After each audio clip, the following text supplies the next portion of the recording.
အရင်တစ်ခေါက်တော့ဆရာတို့ looping တွေအကြောင်းကို intro ပြောပြခဲ့တယ်ဒီနေ့မှာတော့ဆရာတို့ for loop အကြောင်းကိုသင်ပေးမယ်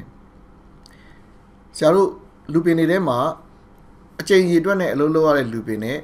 အခြေအနေပေါ်မူတည်ပြီးတော့ looping ပတ်တဲ့ looping ဆိုပြီးတော့ looping 2မျိုးရှိတယ်ဒီမှာ for loop ကတော့အချိန်အရည်အတွက်အတိအကျနဲ့အလုပ်လုပ်ဖို့နေရာမှာသုံးတဲ့ looping တွေဖြစ်တယ်အဲ့ဒီအကြောင်းကိုဆရာရှင်းပြပေးမယ်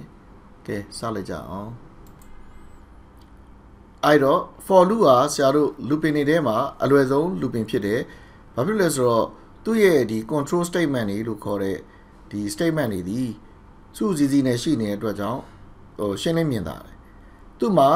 for loop ရဲ့ခွင်းထဲမှာအပိုင်း၃ပိုင်းရှိတယ်အချိန်ရည်အတွက်ပေါ်မူတည်ပြီးအလုပ်လုပ်တာဖြစ်တဲ့အတွက်ကြောင့်အချိန်ရည်အတွက်ကိုနံပါတ်1ချက်အစပြိုးဖို့နံပါတ်2ချက်စစ်ဆေးဖို့နံပါတ်3ချက် increment လုပ်ဖို့အဲ့ဒီအစိပ်ပိုင်း၃ပိုင်းနဲ့ဖွဲ့စည်းထားတာဖြစ်တယ်အဲ့တော့ looping ကိုစရည်တွက်မဲ့ integer variable တစ်လုံးသုံးရမယ်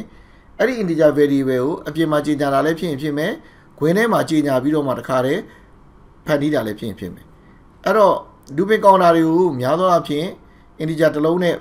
ဖန်တီးပြီးတော့ဒီကောင်တွေကို0ကနေစလေးရှိတယ်ဘာဖြစ်လို့0ကနေစလေးရှိလဲဆိုတော့ array လိုမျိုးအရာတွေနဲ့တွဲသုံးတဲ့အချိန်ကြာလို့ရှိရင် array index တွေပထမဆုံးအလုံးက index တန်ဖို့0ဖြစ်လို့ array နဲ့တွဲသုံးဖို့အတွက်0ကနေစလေးရှိနောက်တစ်ခုကဒီအချိန်အရေအတွက်ကိုရည်တဲ့အချိန်မှာဒီမှာဆိုလို့ရှိရင် j တန်ဖို့က15တဲ့ငယ်နေသမျှကာလပတ်လုံးအလုပ်လုပ်မယ်လို့ပြောထားတာအဲ့တော့0ကနေစခြင်းအပြင် j တန်ဖို့15တဲ့ငယ်တယ်ဆိုရင်ဒီကောင်15ချိန်ပဲတကယ်လို့1နေစခဲ့မယ်ဆိုလို့ရှိရင် j တန်ဖို့15တဲ့ငယ်တဲ့အချိန်ဆိုရင်ဒီကောင်14ချိန်ပဲအလုပ်လုပ်မှာဖြစ်တယ်အချိန်ရေအတွက်ကိုရေးတဲ့အချိန်မှာ0ကနေပြီးတော့15လို့15လို့ရေးထားလိုက်လို့ရှိရင်15ချိန်ဆိုတာမြင်လွယ်လို့ဆရာတို့ဒီလိုမျိုးလဲအသုံးလေးရှိတယ်1ကနေစခြင်းနဲ့စလို့ရတယ်အချိန်ဒီပုံမှာလိုအပ်ချက်ပုံမှာမူတည်ပြီးတော့ဒါတွေကရေးသားမှာဖြစ်တယ်အနောက်က increments ကတော့ j++ ဒီ j equal to j+1 ဆိုတဲ့သဘောပဲတစ်ခုတိုးတဲ့သဘောပဲတကယ်လို့တစ်ခုမတိုးဘဲနဲ့အများကြီးတိုးခြင်းလည်းရတယ်အဲ့တော့အောက်ကခွင်းထဲက statement တွေကိုတော့အဲ့ဒီအချိန်ကြီးအတွက်တိုင်းအလုံးလုံးတွေမှာဖြစ်တယ်အလဲကစစ်တဲ့အချက်မှားသွားတာနဲ့ looping တွေကထွက်သွားမှာဖြစ်တယ်ရှေ့က initial statement ဒီတစ်ခါပဲအလုံးလုံးမယ်နောက်နှစ်ခုက looping ဆုံးတိုင်းအလုံးလုံးမှာဖြစ်တယ်အဲ့တော့အလဲက statement ကိုစစ်မယ်မှန်တယ်ဆိုလို့ရှိရင် expression ပေါ့နော်အလဲက expression ကိုစစ်မယ်မှန်တယ်ဆိုလို့ရှိရင် statement တွေကိုအလုံးလုံးမယ်ပြီးရင်တန်ဖိုးကို increment လုပ်မယ်တကယ်တော့ဒီကောင်ကတန်ဖိုးကိုတိုးရုံနဲ့မကဘူး short လို့လည်းရတယ် increment လုပ်ပြီးသွားလို့ရှိရင်စစ်မယ်မှန်နေအလုံးလုံးမယ် increment လုပ်မယ်စစ်မယ်မှန်ရင်အလုံးလုံးမယ် increment လုပ်မယ်မှားတယ်ဆိုရင်ထွက်သွားမယ်အဲ့တော့ for looping ထဲမှာ for ပဲဖြစ်ဖြစ် if ပဲဖြစ်ဖြစ်ဒီလိုမျိုးဘလောက်နဲ့အလုံးလုံးတဲ့ဒီ code တွေမှာဆိုလို့ရှိရင် statement တစ်ချောင်းနဲ့ဆိုရင်ခွင်းမခက်လဲရတယ်တုံခွင်းမသုံးမဲနဲ့ရေးလို့ရတယ် statement တစ်ချောင်းနဲ့ဆိုလို့ရှိရင်statement တွေအများကြီးဖြစ်နေမယ်ဆိုရင်တော့ခွင်းမဖြစ်မနေခတ်ပေးရမယ်ဆရာတို့ကတော့ standard ဖြစ်သွားအောင် for ဆိုရင်ခွင်းခတ်မယ် if ဆိုရင်ခွင်းခတ်မယ် while ဆိုရင်ခွင်းခတ်မယ်ဘလောက်တွေမှန်သမျှကိုခွင်းခတ်ထားလိုက်မယ်သူကတစ်ချောင်းပဲရှိရှင်းနေအောင်လို့တခါတည်းခွင်းခတ်ခဲ့မယ်ဘာဖြစ်လဲဆိုတော့တစ်ချောင်းနဲ့ရေးထားရင်ဒီ code တွေကိုပြင်ရေးလို့နောက်တစ်ချောင်းနဲ့ထပ်ထည့်ခြင်းတဲ့အချိန်ကြာလို့ရှိရင်ခွင်းခတ်ဖို့အတွက်ကိုမစင်းစားမိမှာဆိုလို့တခါတည်းခွင်းကိုချိုခတ်ထားတာဖြစ်တယ်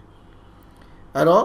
for looping ရဲ့ခွင်းရဲ့အဆုံးမှာ semicolon လို့ဘာလို့သွားမထည့်ဖို့လိုတယ်ဒီနေရာတွေမှာဒီတိုင်းထားခဲ့ရမှာဒါလေးဒီထူးခြားတဲ့အချက်တွေဖြစ်ပါတယ် okay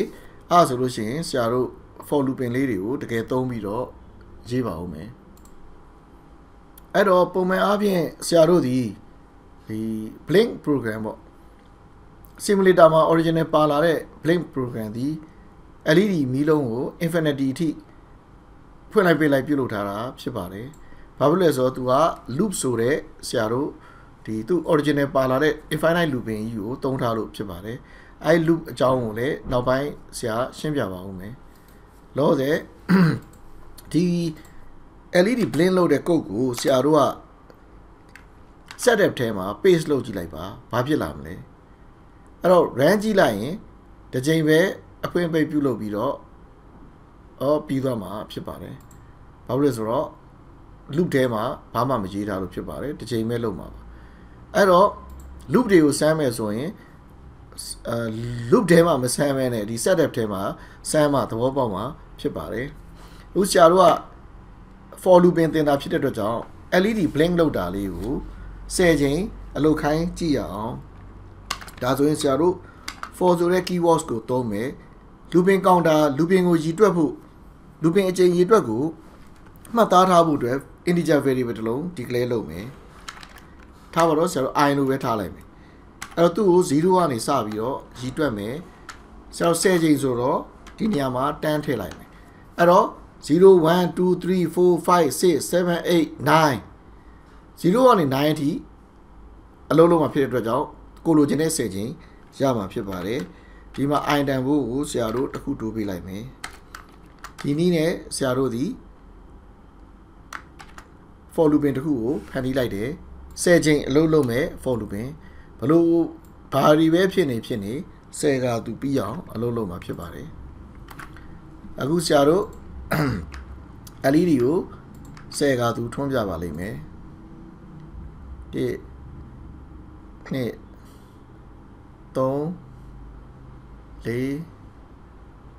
5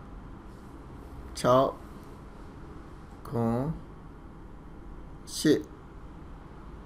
9 10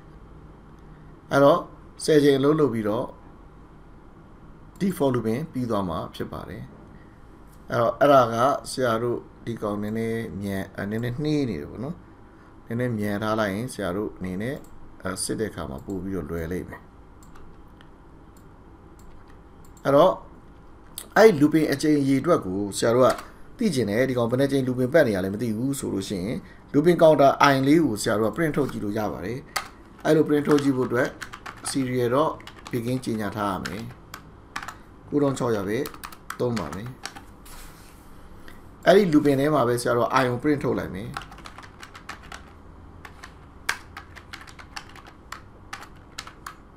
ဒါဆိုရင်အခုလုပ်နေတဲ့အချိန်ကြီးအတွက်ကိုဆရာတို့သိနိုင်မှာဖြစ်ပါတယ်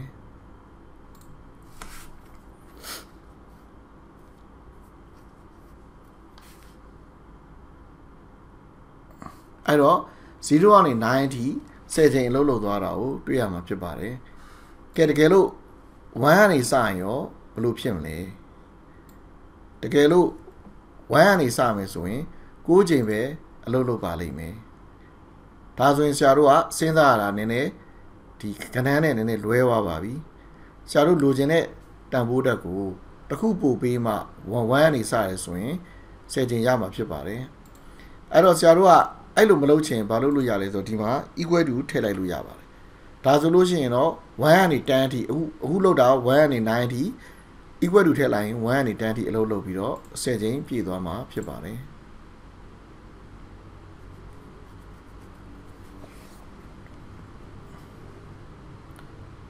အဲ့တော့0တွေ1နေရာမှာမဟုတ်ပါဘူးကိုကြိုက်တဲ့နေရာကနေစလို့ရပါတယ်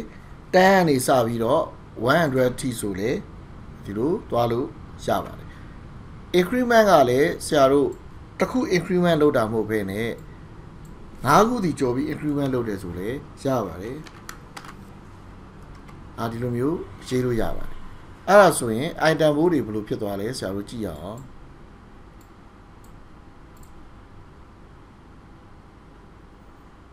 ဒါဆိုတစ်ခါတွန်းရင်5ခုစီတိုးရတာကိုတွေ့ရမှာဖြစ်ပါတယ်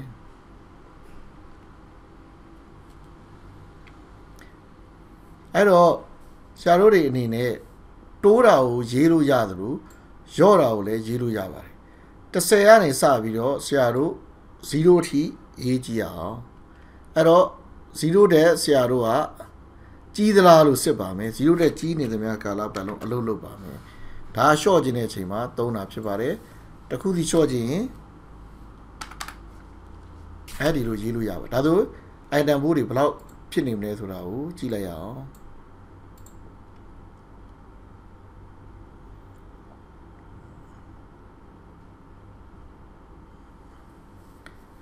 အဲ့တော့ဒါဒီဆရာတို့10ကနေ1ထိ3ညထိသွားခြင်းနဲ့ဆိုလို့ရှိရင်ဆရာတို့သူ့ကို ဒီမှာ equal to ထည့်ပေးရမှာဖြစ်ပါတယ်အဲ့တော့ဘာဖြစ်လို့အစဉ်အတိုင်းအလုံးမလုံးဖဲနဲ့အချိန်ရည်အတွက်တယ်လည်းပြောသေးတယ်ခုံကြော်ပြီးသွားတာတို့ရှော့တာတို့ပြုတ်လုပ်တာလေဘာကြောင့်လဲဆိုတော့ဆရာတို့အချိန်ရည်အတွက်ကိုရည်ုံနေမကဘူးဒီဆရာတို့သင်္ချာသဘောအရဒီ looping counter ကိုသုံးပြီးတော့မှတခြား problem တွေကိုဖြေရှင်းတဲ့နေရာမှာအသုံးချနိုင်ပါသေးတယ်အဲ့ဒါတွေကိုတော့ဆရာကြုံတဲ့အချိန်ကြာမှပြောပြပါဦးမယ်အခုလောလောဆယ်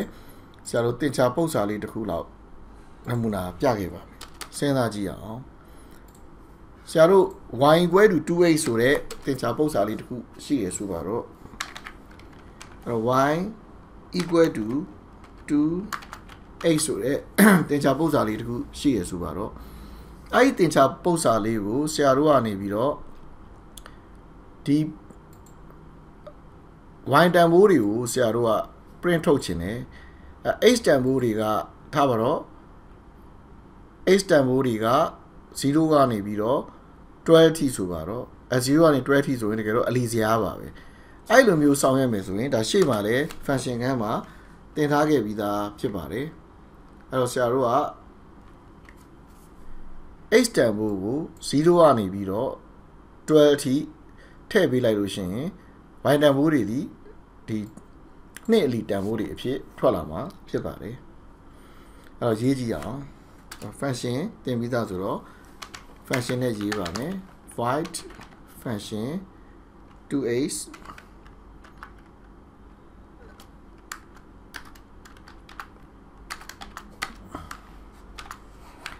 အဲ့ဆရာတို့လိုချင်တာဖြည့်ရှင်းချင်တာ y equal to 2h ဆိုတော့ဘယ်ဘက်ချက်နဲ့ညာဘက်ချက်မှာပါတဲ့ variable နှလုံးလုံးကိုကြီးညာမယ် integer x equal to 0 integer y equal to 0ပြီးရင်ဆရာတို့ဘာလုပ်မလဲဆိုတော့အဲ့ဒီ x ကို looping counter အနေနဲ့တခါတည်းသုံးလိုက်ပါမယ် for x equal to 0 x less than or equal to 12 x plus plus ဒါဆိုရင်ဆရာတို့က y ကိုတွက်ထုတ်လို့ရပြီ y equal to 2 into x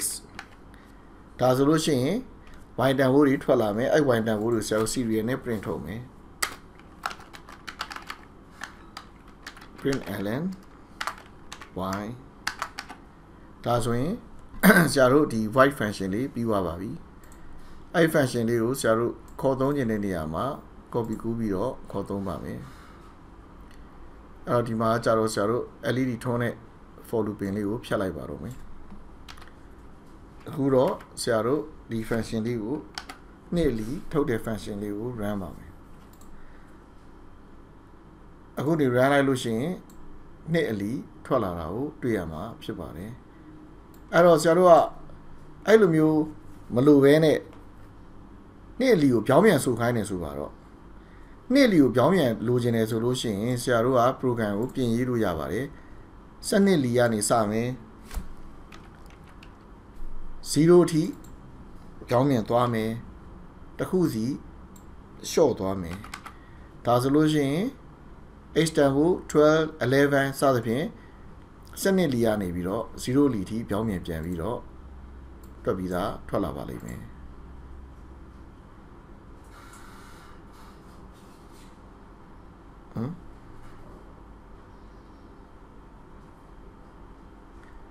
အော်ဒီမှာဆရာတို့ဒီသင်္ကေတမှားသွားတယ်အလုံးမလို့တော့ပါဘူး h တန်ဖိုးက0တဲ့ကြီးနေသမျှဒါတူနေသမျှကာလပတ်လုံးအလုံးလုံးမလို့ရေးရမှာပါ h တန်ဖိုးကဘယ်တော့မှဟာဟိုမဖြစ်တဲ့အတွက်ကြောင့်ခုနအလုံးမလို့တာဖြစ်ပါတယ်ဟောသင်္ကေတစိုင်းမှားသွားတာအဲ့တော့ increment နဲ့တွားရင်ငယ်သလားလို့စစ်မယ် decrement နဲ့တွားရင်ကြီးသလားလို့စစ်မယ်အဲ့ဒါလေးကတော့မှတ်ထားပေးပါအခုဒါဆိုရင်စနစ်အလီကိုပြောင်းပြန်ဒီမှာတွက်ထားတာကိုတွေ့ရမှာဖြစ်ပါတယ်အဲ့တော့တကယ် real world problem တကယ်တွက်ချက်မဲ့ဒီပု္ပ္ပစာတွေရှိမှာပဲဒီ looping တွေရဲ့အသုံးဝင်ပုံကိုပို့ပြီးတော့သဘောပေါက်လာမှာဖြစ်ပါတယ်အခုလောဆယ်တော့ဒီသင်ခန်းစာလေးကဆရာတို့ introduction သဘောပါပဲဆရာတို့သင်သမျှသင်ခန်းစာတွေအားလုံးဒီတခါတည်းအားလုံးသိအောင်သင်လိုက်တာမဟုတ်ပါဘူး စသချင်းမှာ intro လုပ်ပေးတယ်အသုံးလေးနည်းနည်းပြပေးတယ်ပြီးလို့ရှိရင်ကြုံတဲ့နေရာတွေမှာအသေးစိတ်သူရဲ့ special အသုံးနှုန်းတွေကိုပြန်ပြီးတော့ထပ်ခါသင်ပေးဦးမှာဖြစ်ပါတယ်တချို့နေရာတွေမှာမြန်မြန်ဆန်ဆန်သင်လိုက်တဲ့အကြောင်းအရာတွေကမလိုအပ်သေးလို့ဖြစ်ပါတယ်နောက်အချင်းချင်းပြန်ပြီးတော့ရှင်းပြအောင်မှာဖြစ်ပါတယ်တခါတည်းနဲ့ရသွားကြမလိုပါဘူးနည်းနည်းလောက် idea ရရင်အဆင်ပြေပါတယ်ကဲဒီသင်ခန်းစာလေးဒီလောက်ပါပဲအားလုံးကိုကျေးဇူးတင်ပါတယ်